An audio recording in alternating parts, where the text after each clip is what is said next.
Chapter 19. A concentrated will development. New method. You will find in this chapter a most effective and most practical method of developing the will. You can develop a strong one if you want to. You can make your will a dynamo to draw to you untold power. Exercises are given which will, if practiced, strengthen your will, just as you would strengthen your muscles by athletic exercises. In starting to do anything, we must first commence with elementary principles. Simple exercises will be given. It is impossible to estimate the ultimate good to be derived from the mental cultivation that comes through these attempts at concentration. Even the simple exercises are not to be thought useless. In no respect, writes Dr. Oppenheim, can a man show a finer quality of willpower than in his own private, intimate life. We are all subjected to certain temptations. The will decides whether we will be just or unjust, pure of thought, charitable in opinion, forbearing in overlooking others' shortcomings, whether we live up to our highest standard. Since these are all controlled by the will, we should find time for plenty of exercises for training of the will in our daily life. You, of course, realize that your will should be trained.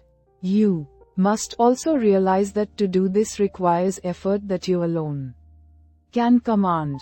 No one can call it forth for you. To be successful in these exercises, you must practice them in a spirit of seriousness and earnestness. I can show you how to train your will, but your success depends upon your mastery and application of these methods. New methods of will training. Select a quiet room where you will not be interrupted. Have a watch to determine the time, and a notebook in which to enter observations. Start each exercise with date and time of day. Exercise 1.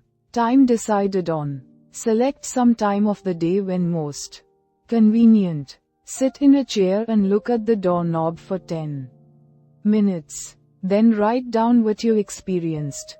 At first it will seem strange and unnatural. You will find it hard to hold one position for 10 minutes. But keep as still as you can. The time will seem long, for it will probably be the first time you ever sat and did nothing for 10 minutes. You will find your thoughts wandering from the doorknob, and you will wonder what there can be in this exercise. Repeat this exercise for 6 days. 10 p.m. Second day. Notes. You should be able to sit quieter, and the time should pass more quickly. You will probably feel a little stronger because of gaining a better control of your will. It will brace you up as you have kept your resolution. 10 p.m. Third day. Notes. It may be a little harder for you to concentrate on the doorknob, as perhaps you had a very busy day and your mind kept trying to revert to what you had been doing during the day. Keep on trying and you will finally succeed in banishing all foreign thoughts. Then you should feel a desire to gain still more control. There is a feeling of power that comes over you when you are able to carry out your will. This exercise will make you feel bigger, and it awakens a sense of nobility and manliness. You will say, I find that I can actually do what I want to and can drive foreign thoughts out. The exercise, I can now see, is valuable. 10 p.m. Fourth day. Notes. I found that I could look at the doorknob and concentrate my attention on it at once. Have overcome the tendency to move my legs. No other thoughts try to enter, as I have established the fact that I can do what I want to do and do not have to be directed. I feel that I am gaining in mental strength. I can now see the wonderful value of being the master of my own will force. I know now if I make a resolution, I will keep it. I have more self-confidence and can feel my self-control increasing. 10 p.m. 5th day. Notes. Each day I seem to increase the intensity of my concentration. I feel that I can center my attention on anything I wish. 10 p.m. 6th day. Notes. I can instantly center my whole attention on the doorknob. Feel that I have thoroughly mastered this exercise and that I am ready for another. You have practiced this exercise enough. But before you start another, I want you to write a summary of just how successful you were in controlling the fleeting impulses of the mind and will. You will find this an excellent practice. There is nothing more beneficial to the mind than to pay close attention to its own wonderful, subtle activities. Exercise 2. Secure a package of playing cards. Select some time to do the exercise. Each day at the appointed time. Take the pack in one hand and then start laying them down on top of each other just as slowly as you can, with an even motion. Try to get them as even as possible. Each card laid down should completely cover the under one. Do this exercise for 6 days. First day. Notes. Task will seem tedious and tiresome. Requires the closest concentration to make each card completely cover the preceding one. You will probably want to lay them down faster. It requires patience to lay them down so slowly. But benefit is lost if not so placed. You will find that at first your motions will be jerky and impetuous. It will require a little practice before you gain an easy control over your hands and arms. You probably have never tried to do anything in such a calm way. It will require the closest attention of your will. But you will find that you are acquiring a calmness you never had before. You are gradually acquiring new powers. You recognize how impulsive and impetuous you have been, and how, by using your will, you can control your temperament. Second day. Notes. You start laying the cards down slowly. You will find that, by practice, you can lay them down much faster. But you want to lay them down slowly, and therefore you have to watch yourself. The slow, steady movement is wearisome. You have to conquer the desire of wanting to hurry up. Soon you will find that you can go slowly or fast at will. Third day. Notes. You still find it hard to go slowly. Your will urges you to go faster. This is especially true if you are impulsive, as the impulsive character finds it very difficult to do anything slowly and deliberately. It goes against the grain. This exercise still is tiresome, but when you do it, it braces you up mentally. You are accomplishing something you do not like to do. It teaches you how to concentrate on disagreeable tasks. Writing these notes down you will find very helpful. Fourth day. Notes. I find that I am beginning to place the cards in a mathematical way. I find one card is not completely covering another. I am getting a little careless and must be more careful. I command my will to concentrate more. It does not seem so hard to bring it under control. Fifth day. Notes. I find that I am overcoming my jerky movements. That I can lay the cards down slowly and steadily. I feel that I am rapidly gaining more poise. I am getting better control over my will each day, and my will completely controls my movements. I begin to look on my will as a great governing power. I would not think of parting with the knowledge of will I have gained. I find it is a good exercise and know it will help me to accomplish my tasks. Sixth day. Notes. I begin to feel the wonderful possibilities of the will. It gives me strength to think of the power of will. I am able to do so much more and better work now that I realize that I can Control my will action. Whatever my task, my will is concentrated on it. I am to keep my will centered there until the task is finished. The more closely and definitely I determine what I shall do, the more easily the will carries it out. Determination imparts compelling force to the will. It exerts itself more. The will and the end act and react on each other. 7th day. Notes. Now try to do everything you do today faster.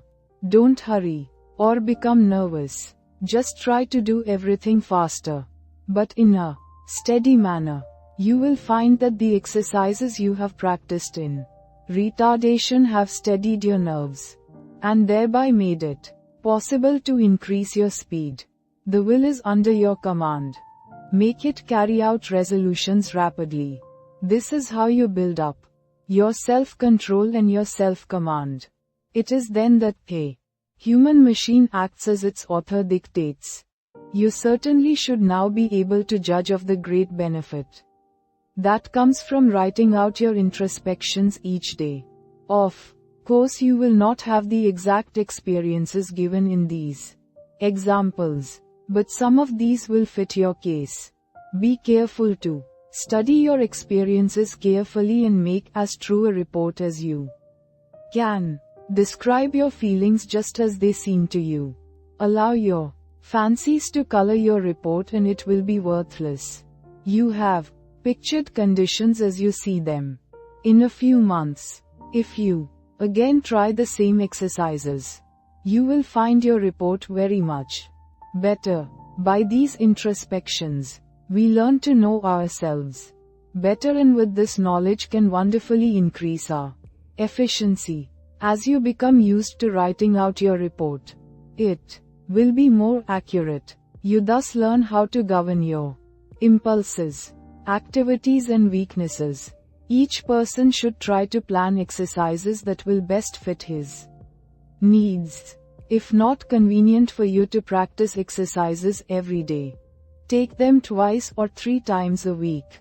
But carry out any plan you decide to try. If you cannot devote 10 minutes a day to the experiment, start with 5 minutes and gradually increase the time.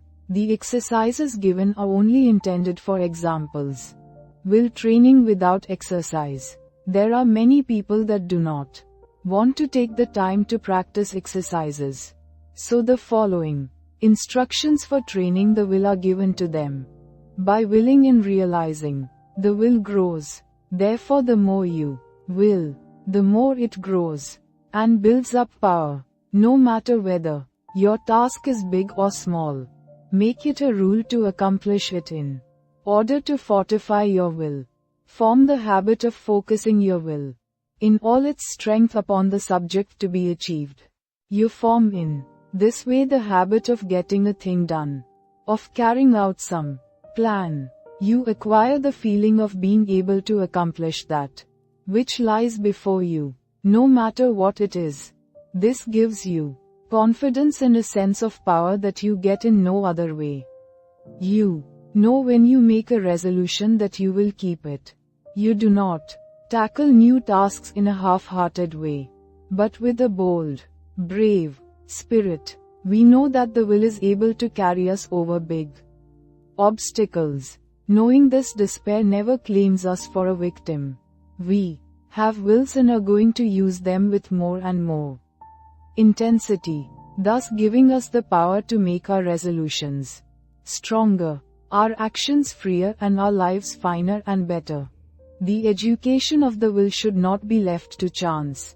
It is only definite tasks that will render it energetic, ready, persevering and consistent. The only way it can be done is by self-study and self-discipline. The cost is effort, time and patience, but the returns are valuable. There are no magical processes leading to will development, but the development of your will works wonders for you because it gives you self-mastery, personal power and energy of character, concentration of the will to win, the adaptability of persons to Their business environment is more a matter of determination than anything else. In this age we hear a good deal of talk about a man's aptitudes. Some of his aptitudes, some of his powers, may be developed to a wonderful extent.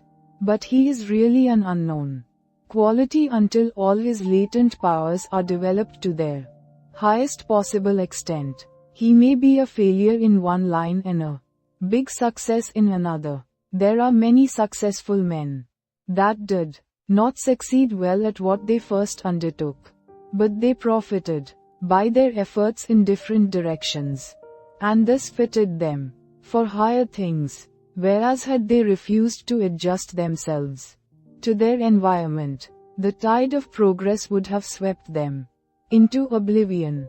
My one aim in all my works is to try and arouse in the individual the effort and determination to develop his full capacities, his highest possibilities. One thing I want you to realize at the start, that it is not so much ability as it is the will to do that counts. Ability is very plentiful, but organizing initiative and creative power are not plentiful. It is easy to get employees, but to get someone to train them is harder. Their abilities must be directed to the work they can do. They must be shown how, while at this work, to conserve their energy, and they must be taught to work in harmony with others. For most business concerns are dominated by a single personality, concentrating on driving force within. We are all conscious, at times, that we have somewhere within us an active driving force that is ever trying to push us onward to better deeds. It is that force that makes us feel determined at times to do something worthwhile. It is not thought, emotion or feeling. This driving force is something distinct from thought or emotion. It is a quality of the soul, and therefore it has a consciousness all its own. It is the I will do of the will. It is the force that makes the will concentrate. Many have felt this force working within them, driving them on to accomplish their tasks. All great men and women become conscious that this supreme and powerful force is their ally in carrying out great resolutions. This driving force is within all. But until you reach a certain stage you do not become aware of it. It is most useful to the worthy. It springs up naturally without any thought of training. It comes unprovoked and leaves unnoticed. Just what this force is, we do not know, but we do know that it is what intensifies the will in demanding just and harmonious action. The ordinary human being, merely as merchandise, if he could be sold as a slave, would be worth $10,000. If somebody gave you a $5,000 automobile, you would take very good care of it. You wouldn't put sand in the carburetor, or mix water with the gasoline, or drive it furiously over rough roads, or leave it out to freeze at night. Are you quite sure that you take care of your own body, your own health, your only real property, as well as you would take care of a $5,000 automobile if it were given to you? The man who mixes whiskey with his blood is more foolish than a man would be if he mixed water with gasoline in his car.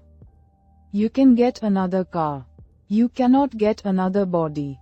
The man who misses sleep, lives irregularly, bolts his food so that his blood supply is imperfect.